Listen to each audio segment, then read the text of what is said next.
आवाज कम करके हर्षवर्धन की आवाज सुनाएं। हर्षवर्धन, ये सवाल उठ रहा है, अकाउंटेबिलिटी पर गंभीर सवाल है और यहां से निकलने का रास्ता क्या है, ये सबसे बड़ा सवाल है। संक्षेप में जवाब दीजिएगा, समय बहुत कम है।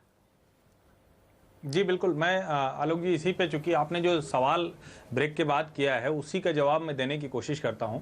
मैं यहाँ रामकृपाल जी से पूरी तरह से असहमत हूं कि इसको ठीक करने का काम न्यायपालिका करेगी इस देश में, और ये जो लोकतांत्रिक व्यवस्था है उसको ठीक करने का काम समाज करेगा और राजनीति करेगी, क्योंकि समाज से निकल के लोग राजनीति में आते हैं।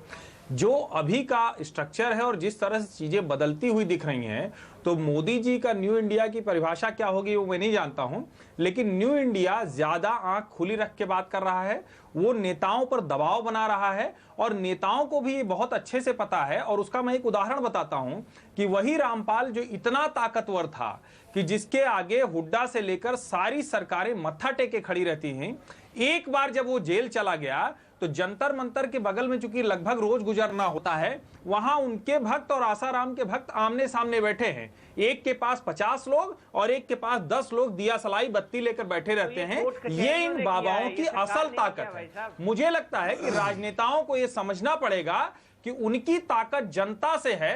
उनकी ताकत का इस्तेमाल अगर कोई इस तरह का बाबा करता है तो वो हिंदू धर्म का भी नुकसान है, समाज का भी नुकसान है और राजनीति का नुकसान है। मुझे लगता है कि ये समझ आएगी तो नेता ही इसका रास्ता निकालेंगे, राजनीति और समाज से निकलेगा। न्यायपालिका के भरोसे इतने लंबित मामलों के बाद समाज सुधारने का ठेका, मुझे लगता है ये ठीक नहीं रहेगा। वो थोड़ा खतरनाक भी है कि हम हर चीज